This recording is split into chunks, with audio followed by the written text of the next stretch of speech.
So, speaking of the world we live in, you're in LA. Obviously, LA has dealt with the worst of climate change crisis. That's the way I'm framing it. I don't know what the rest of the world's current summation is of the wildfires that ended up being city fires in LA. How is it over there? I mean, You you were know, talking to me from somewhere that a dwelling. You each are in a dwelling, so I yes, assume yours made yes, it. yes. What happened was unprecedented. And I think the intersection of climate change and development is pretty much the consensus of what people are talking about as the cause. There's definitely factors that Uh, have to do with how mhm. close to the WUI. Do you know what the WUI is? No. The wild urban interface. So, like, where the city meets Oh my the, God. like, not Yeah. like not the exurbs, but like where the city meets the woods. And that's you have a lot of that in California. Right? So you're like right up against the national park or whatever. And so there's development questions. And like when I was in Brooklyn, Superstorm Sandy happened Oh and the God. storm You surge get was all so the high. hits. The storm surge was so high. So many of those communities in Brooklyn that you don't really hear about, like, Breezy Point, all these places that I knew growing up as a Brooklyn kid, like got obliterated. Yeah. Rockaway, like all these Yeah. communities were Oh, so Rockaway. impacted.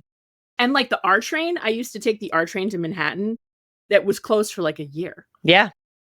And all of this stuff is we're all living right at the doorstep of this stuff.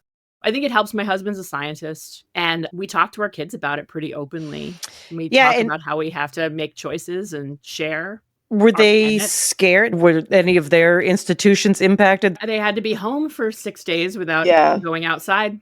They had to The be real life indoors at the consequence was they house. became feral for 3 days because they were just inside and, like, again, they're very active children. They were just at one point, I came over and the oldest gripped the window frame and was just screaming into the window because he was just like he just had so much energy that, like, needed to be burned off, and I'm going the to air give was kinda you bad.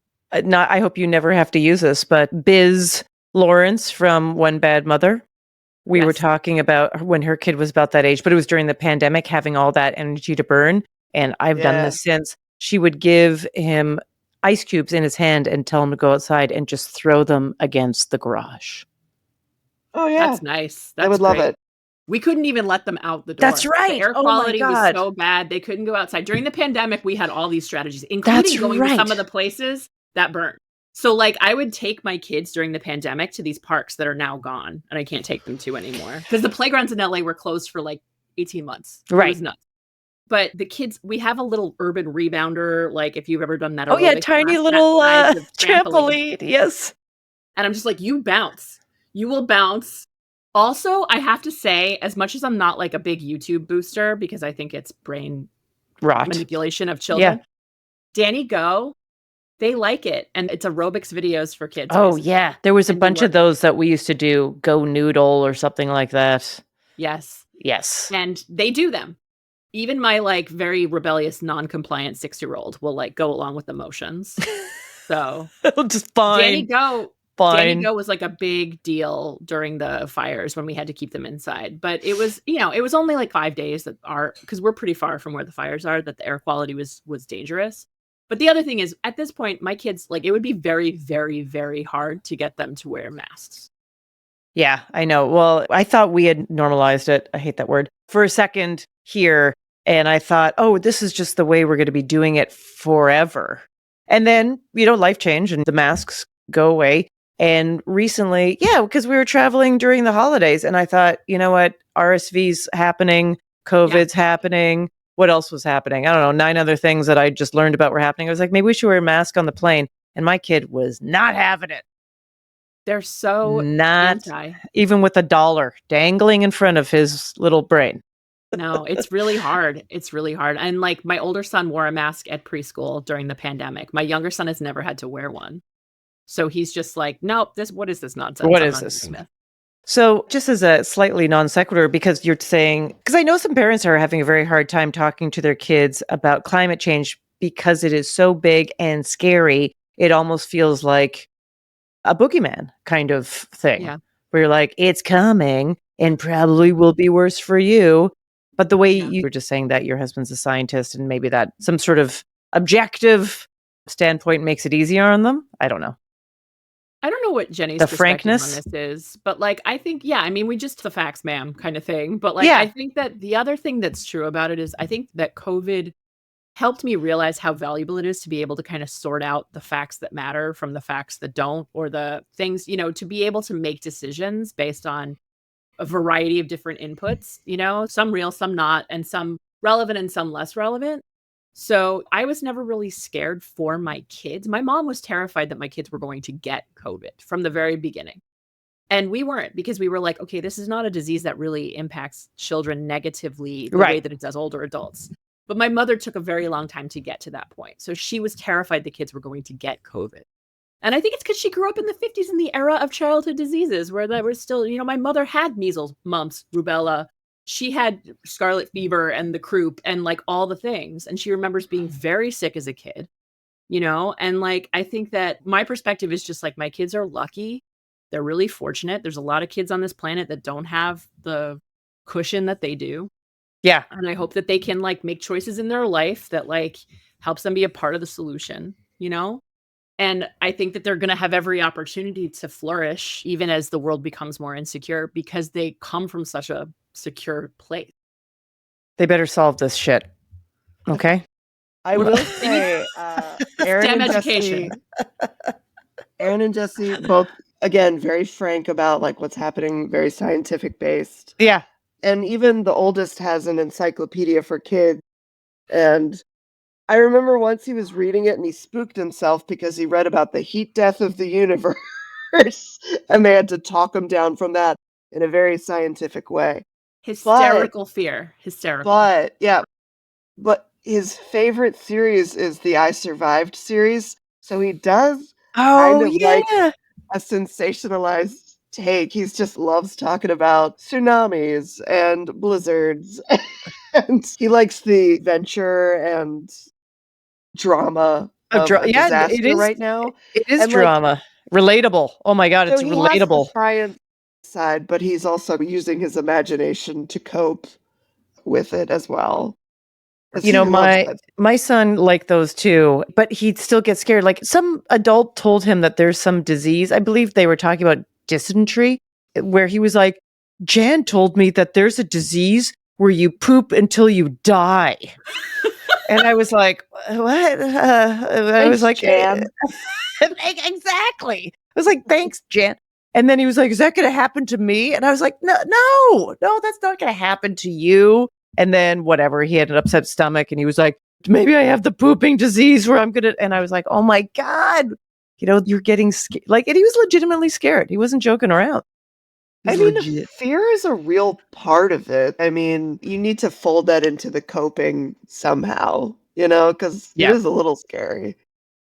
Is there a question, I'll start with you, Jenny. Is there a question that either of the kids have asked you about, I don't know, humanity, the way the world works, their bodies, life, any of it recently that you can remember that you were like, this is a lot. This is a very complicated, like, I do not feel like answering this right now or breaking it down for you.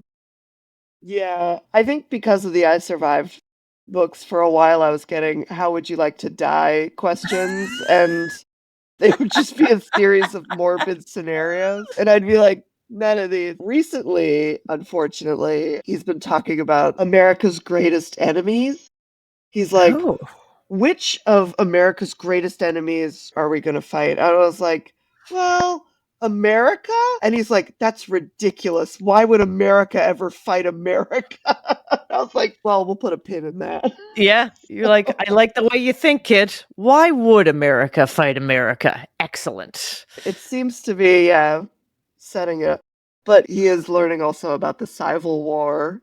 Oh, the Civil. This is the kind Civil of War. It's so He's good. a young kid with a high reading appetite. So Yes, I have that kid too. we And get it's those fun complicated. words like tyranny or tyranny is what Tyranny. he says. Yeah. Tyranny. Right. I mean, it is related to the T-Rex, right? You're like, I totally see where you're going here. And he says Yeah. rabies in a fun. The Rabies? rabes. He's like, am I going to get the rabes? Yeah. He Grapes. takes these disgusting things like rabies and gives them beautiful sounding names. And I'm just like, what are you doing? It's so funny. It's Victorian. Yes, It's yes, sort of Victorian. very Uh, that. so you were saying, Erin, that you are maybe a little bit more nitpicky, but are you a disciplinarian? Would you say you're the disciplinarian in the household? Who's the one that's laying down the consequences? I mean, it's me and my husband. I think that like he's had a really stressful year. He's a scientist for the federal government. So Oh he's in God, a he still has he's a being job. That's promising. vilified by billionaires every day while he's trying to like protect the freshwater supply of the United States. And so it's truly stressful time for him. And so I think that he's actually been more the disciplinarian this year because his fuse is shorter. But we both like I it used to be me because my fuse when I was like dealing with having I did not thrive having preschool age children. Yeah. I really loved having a baby, and I really loved having the second baby, but I had a preschooler at that point, so that was stressful. But now that they're both above preschool age, I'm like, "This is awesome.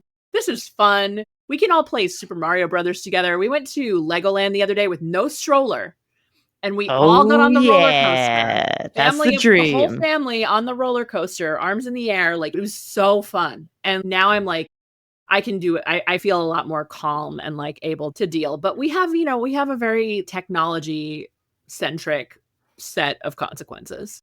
Yes. No YouTube, no television, no video games. Right. And Okay. Yeah. like, I mean, that's what a we do day, a too. week, a month. I know. It's like, what do you And the love? stakes, And that's what I will take away from you. And unfortunately, yeah. that's what it is. Yeah. And like, the 4-year-old just started to read, so he can read now, which is hilarious because driving around with him is like driving around with a boomer. He's just like, Ace Hardware, huh? Bank of America. The other day I pulled into a spot and he's like, no parking, 10 a.m. to 6 You're like, p.m. quiet. And I was like, are you my mother? Why are you reading the parking signs out loud?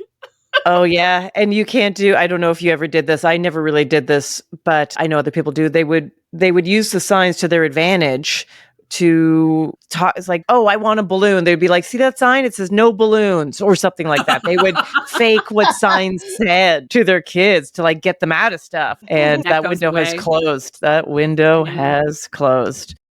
But, reaching back to you guys and stand up and doing this show for almost 10 years in a bookstore that is catering to romance lovers. And we were just talking about how it is a huge industry, but it has increased.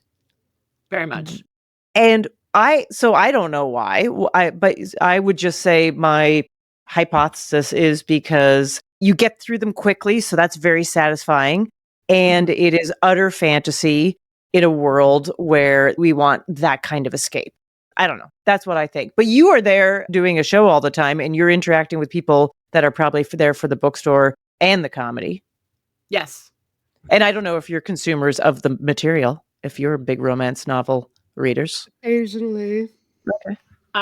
Jenny has like her things that she likes that intersect with that stuff. I've become more into it since I started doing the show. I think that like it is so digestible, but I also think that there's a real vein of the generation that is out there now in the world driving the consumerism is a generation of Sweet Valley High and like Oh, Babysitter's yeah. Club. We had all these book series that we loved as children. And I think that pleasure reading became such an identity thing for so many people my age and younger that it became that you're really seeing that resurface with like contemporary romance and romantasy for sure. Yeah. And I mean, like Hallmark Channel, people talk about it all the time. Like it used to be something maybe you watched, but you didn't tell a soul. And now it's like, no, it's a celebrated guilty pleasure, as it should so many be. people, I think the creators have gotten better. I think Better. that like the creators, Absolutely. there's a lot of better people who really make interesting movies and good performances and stuff that are going into that genre as well. Just we've busted the idea that because it's formulaic, it has to be like Bad. Yeah. Yeah. Until you realize, you know what people love? Formulas. Yeah. That's why prestige roles will never die. Exactly. And like, it has value. Me too. I am like, I better at the end of, I like watching certain kinds of action stuff, but I'm really like, at the end, justice better be served. I need that to happen. Yeah, Dick for sure. Wolf will often deliver on that. That's- I think he thinks the same thing. Justice will be served in a world of no justice.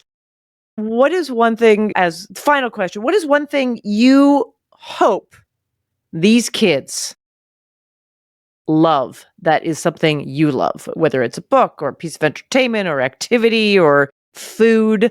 You're like, I cannot wait till we can do this together and you love it. I'll start with you, Jenny. For me, it's restaurants. I can't wait to take them, be my little restaurant buddies, Oh, yeah. just eat food. Because I like hanging out with them. I like all the weird conversations we have, and I like, and like for me, food is amazing. Pleasure. And yeah, and there's such a range. Like they don't automatically have to be like cultured or have like a very refined palate. As soon as they're like just sitting around talking. Right. So you're okay if it's not an omakase right away. Oh my gosh, yeah. I like hanging out with them, and I love restaurants. I think it's the peak of humanity. It's the best thing we've ever created is Okay, restaurants. but you don't want to go and hand them iPads and just have a meal. You want to go and have that experience. I hear you. Yeah. I'm huge on meals, and I am huge on we all sit together and we have a meal and idle chit chat while we do it. Yeah, I have a list of movies too, but like I'm too keen on it. I'm just like I can't wait till they see this, and like they're very sensitive boys, so it's like it's a ways away. So I've never seen Goonies. That was not part of my world growing up. For a lot of people, it's like their dead favorite kids movie. Yes. So my husband goes, "That's great. It's adventure. You'll love it." So we all sat down to watch it the other night, and within the first 20 minutes, my son was like, "I don't like it. I don't like it. I don't like it. I don't like it." You gotta be careful with those 80s, 90s movies. Yeah. There was a lot coming at him. There was like a bunch of, it was comedy, but it was like comedy, not how he gets it. There was like drug references, there was sex references, and I think it was just a bombardment of stuff that was uncomfortable. Well, even I think of like Avatar: The Last Airbender, it's like an animated, and it's in my mind it's kids having adventures, but like I rewatched the first episode to kind of check in, and like there's different elemental tribes, and one of them's just genocided immediately. Like their skeletons are everywhere. I was like, okay, so take that down a few years. That Exactly. Yeah, a little bit. We'll put a hold on that. Erin? Yeah, crazy. Yeah, for me, I think it'd have to be The Princess Bride. I'm almost scared to show it to them because I need them to love it. And like, I have a fantasy that that's our Christmas movie that we watch every Christmas. It's literally like, I think the only thing, like people plan their weddings, their kids' weddings, where their kids will go to college. I'm only like, and then every Christmas we'll watch The Princess Bride. I don't know why. I don't know where that came from. So cute. But like, we just had our first family movie night like 2 weeks ago. We did with the kids, popcorn, all of us. Jenny was there. We watched Puss in Boots. Not bad. Puss in Boots is surprisingly not bad. It was great. They paid attention the whole time. Yeah. They were there for the whole thing. We did it in the dark. It was awesome. So like, I'm glad we chose something that was low stakes for us. Like Puss in Boots is great, but I don't care if they hate it and demand to turn it off. But I'm hoping that we can build to like things that actually mean something to us and try not to take it too hard if they don't like it. For me, it's Jurassic Park. I cannot wait to show them Jurassic Park. All right, you got a few years. Jen. Yeah, exactly. The little one's gonna have to be like 9 at least. Oh, I know. 10. I know. But the little one, as someone who was the youngest, I know the little one just ends up getting subjected to stuff, and they will turn into their own. Yeah, a little bit of a weirdo because of that. But that's great. That's your greatest hope right there. Fantastic. Thank you so much for joining me. And everyone, these two comedians can be heard together on an album where you get it all. You get banter with them together, and then you get two individual headline sets. So check it out. The album is called Romantic Comedy Live at the Ripped Bodice. And also, hey, if you're in LA or New York, Brooklyn especially, if you're in New York, you can travel to Brooklyn. You can come see a live show. You guys do it, did you say every month? We're every third Thursday. Every third Thursday, LA, that's what you said. And the New York crew does it every second Monday. So it's tonight, actually, but probably not when you're hearing this. But yeah, every second Monday. Fantastic. Thank you so much, Jenny. Thank you so much, Erin. Thank you. Thank you so much. This is so much fun, Ophira. Thank you. This is My great. pleasure. Yeah.